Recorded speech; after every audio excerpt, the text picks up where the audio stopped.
For more than a century, cheap oil, coal and natural gas have been the driving factors in the development of industrial societies. The prices of these fossil fuels are determined by the world market.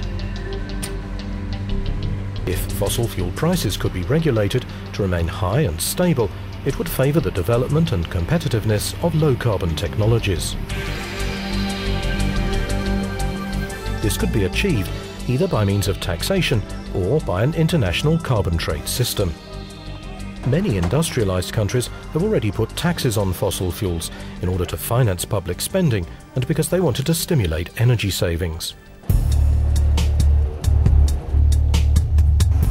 High prices for fossil fuels are an economic burden, especially for developing countries.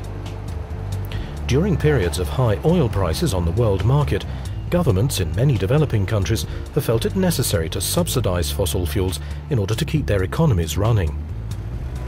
So, as high fossil fuel prices will be harmful to developing countries, they'll need some sort of compensation from the international community.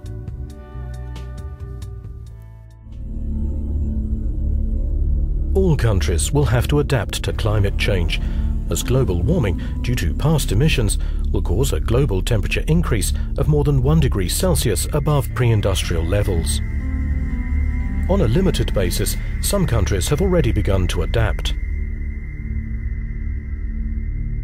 Many early impacts of climate change can be successfully addressed through adaptation. With further climate change, though, the options to adapt will be more limited and the costs will increase.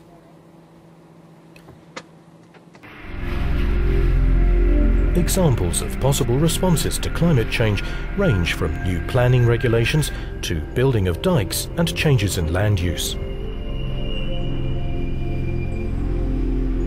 The most vulnerable countries and people need support to adapt successfully to coming climate changes.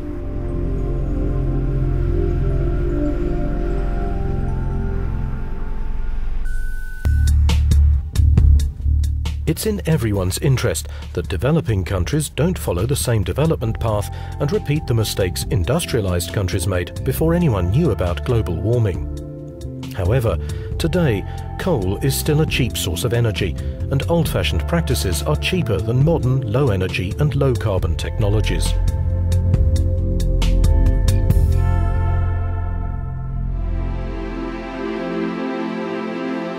The new technologies are primarily developed in high-income countries.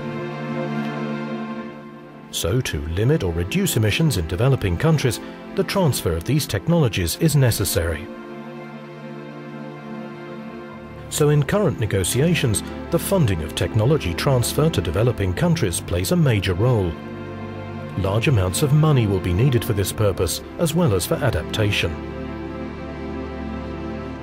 Negotiations will also deal with whether some kind of financial system should be installed, which would automatically generate the funding needed for developing countries. For example, by putting a tax on international transport.